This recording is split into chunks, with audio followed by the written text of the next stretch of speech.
Translation कर सकते हैं। ये स्ट्रक्चर है, फर्स्ट स्ट्रक्चर है सब्जेक्ट प्लस है, subject plus has have plus been plus B four plus object plus since oblique four plus time. यह जो सेंटेंस है ये असर्टिव सेंटेंस में है। असर्टिव के पॉजिटिव सेंटेंस में जिसमें क्या, क्यों, कैसे और नहीं शब्द नहीं लगा होगा, उस प्रकार के ट्रांसलेशन को जो प्रेजेंट परफेक्ट कॉन्टिन्यूअस है उस प्रेजेंट परफेक्ट कॉन्टिन्यूअस टेंस को हिंदी टू इंग्लिश कन्वर्ट करने के लिए इस स्ट्रक्चर का यूज करेंगे।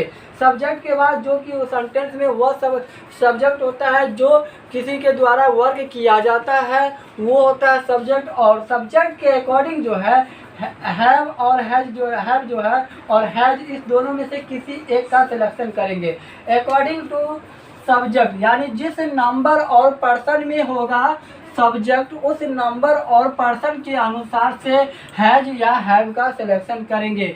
इसमें से किसी एक का सिलेक्शन करेंगे। इसके बाद बिन का यूज करेंगे और बिन के बाद वर्ब का चौथा रूप लगाना, जेरेंड लगाना है चौथा रूप।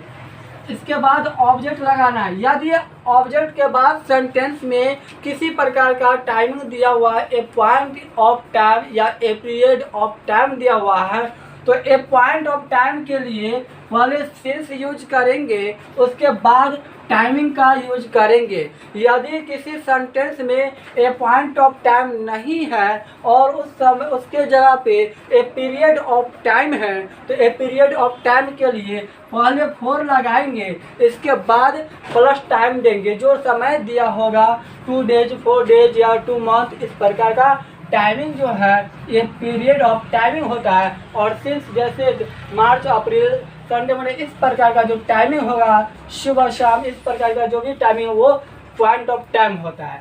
तो ये जो सेंटेंस है ये सिंपल सेंटेंस के लिए ये स्ट्रक्चर होता है। सेकंड स्ट्रक्चर है निगेटिव में है, असर्टिव सेंटेंस के निगेटिव में है। इसमें सबसे पहले सब्जेक्ट देंगे और सब्जेक्ट के अकॉर्डिंग हैज और हैव दोनों में से किसी एक का सिलेक्शन करेंगे। जस्ट बाद एचबी के बाद यानी हैव और हैज दोनों में से किसी एक का सिलेक्शन करने के बाद नॉट का यूज करेंगे क्योंकि सेंटेंस असर्टिव में निगेटिव होनी चाहिए। हालांकि कुछ सेंटेंस ऐसा होता है जो कि इंट्रोगेटिव में भी निगेटिव होता है और WH वर्ड में भी निगेटिव होता है, यस नो में निगेटिव होता है। तो इसके लिए जो है ये नंबर 3 से लेकर के 6 का जो स्ट्रक्चर है वो इंट्रोगेटिव सेंटेंस का है और 1 और 2 से लेकर के जो स्ट्रक्चर है वो असर्टिव सेंटेंस के लिए होता है। असर्टिव सेंटेंस का मतलब होता है कि सकारात्मक वाक्य, असर्टिव सेंटेंस जिसमें 2 प्रकार पॉजिटिव और निगेटिव होता है। तो ये दोनों स्ट्रक्चर ये असर्टिव सेंटेंस में है। अब बात करते हैं इस थर्ड नंबर स्ट्रक्चर का। ये जो थर्ड स्ट्रक्चर है ये इंट्रोगेटिव सेंटेंस है। इंट्रोगेटिव सेंटेंस 2 प्रकार का होता है जिसमें एक यस नो होता है और एक WH वर्ड होता है। तो ये 3 और 4 जो स्ट्रक्चर है इस 3 और 4 को इस इंट्रोगेटिव में जो यस नो होगा उसके लिए इस 3 और 4 का यूज करेंगे। यस नो सेंटेंस को हिंदी सेंटेंस को पहचानने का जो रूल्स होता है वो सिर्फ जिस सेंटेंस में सब्जेक्ट से पहले ओनली फॉर क्या लगा होगा, सिर्फ क्या शब्द लगा होगा और जिसका क्वेश्चन हाँ या ना का बोध करा रहा हो, इंडिकेट करा रहा हो, वो सेंटेंस जो है वो WH न हो करके वह सेंटेंस यस नो होगा। तो यानी इंट्रोगेटिव में यस नो सेंटेंस। तो ये जो 3 नंबर स्ट्रक्चर है इसका यूज हम उस सेंटेंस के लिए करेंगे जो सेंटेंस आपका इंट्रोगेटिव में यस नो में पॉजिटिव होनी चाहिए, निगेटिव नहीं होनी चाहिए। तो पॉजिटिव के लिए सबसे पहले अकॉर्डिंग टू सब्जेक्ट जिस प्रकार के जिस पर्सन और नंबर में होगा उस पर्सन और नंबर के अनुसार से हैज और हैव का यूज करेंगे। तो फर्स्ट में हैव और हैज का यूज करेंगे, उसके बाद इसका प्रयोग करेंगे, फिर इसका प्रयोग करने के बाद इसको लगाएंगे। बिन यूज करना है, बिन के बाद वर्ब का चौथा रूप जेरेंड यूज करना है, उसके बाद ऑब्जेक्ट जो होगा सेंटेंस में उसको यूज करना है और जब समय दिया गया होगा तो इसका यूज करेंगे। यदि समय नहीं दिया गया होगा तो ऑब्जेक्ट तक ही रखेंगे और इसके बाद कुछ सेंटेंस में ऑब्जेक्ट के बाद कुछ एजेंट होता है या अदर वर्ड्स होता है, उस प्रकार के जो जैसे इन द फील्ड होगा या कुछ अदर एजेंट होगा तो ऑब्जेक्ट के जस्ट बाद देते हैं। तो कुछ सेंटेंस में होता भी है, कुछ सेंटेंस में नहीं भी होगा। तो सबसे पहले ये जो इंट्रोगेटिव में यस नो है इस प्रकार से यूज करेंगे, और सिंस जो है ऑब्जेक्ट के बाद टाइमिंग होगा तो यूज करेंगे, ना होगा तो नहीं यूज करेंगे। नंबर 4 जो स्ट्रक्चर है, यह स्ट्रक्चर इंट्रोगेटिव के यस नो में निगेटिव सेंटेंस के लिए यह स्ट्रक्चर है, जिसमें नहीं शब्द ऑलरेडी हिंदी में दिया होगा और क्या शब्द शुरू में दिया होगा, उसके लिए नंबर 4 का यूज करेंगे। सबसे पहले इसमें भी एच वी का यूज करेंगे, जो कि एच वी हेल्पिंग वर्ब होता है, जो कि यहाँ लिखा हुआ है हैज और हैव लिखा हुआ है। इसका सिलेक्शन सब्जेक्ट के अकॉर्डिंग करेंगे। इस सब्जेक्ट के जिस पर्सन और नंबर में होगा उसके अकॉर्डिंग हम हैज हैव का यूज करेंगे। अब सेंटेंस में हिंदी ट्रांसलेशन में नहीं शब्द दिया होगा उसके लिए नॉट का यूज करेंगे।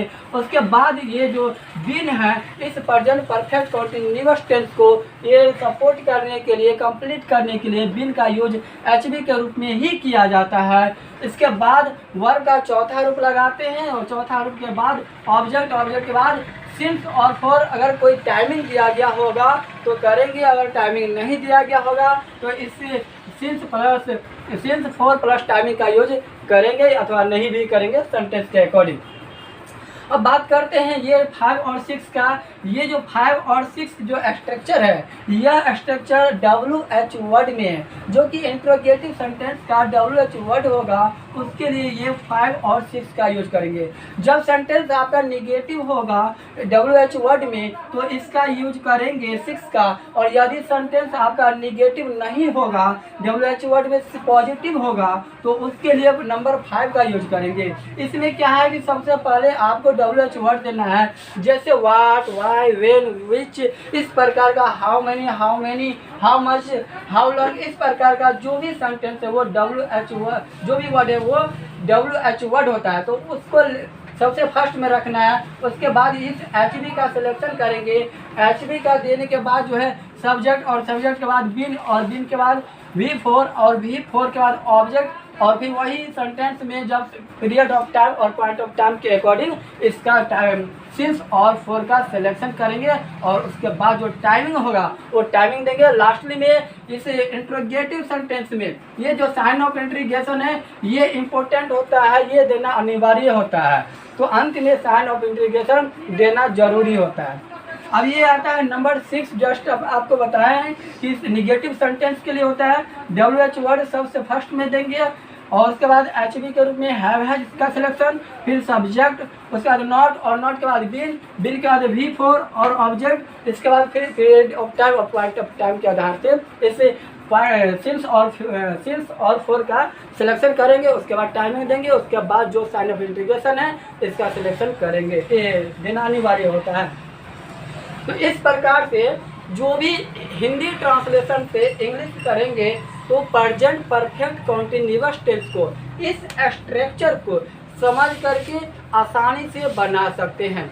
अब मैं आपको इस स्ट्रक्चर के अकॉर्डिंग इस सेंटेंस में एग्जाम्पल दे करके एक्सप्लेन करता हूँ।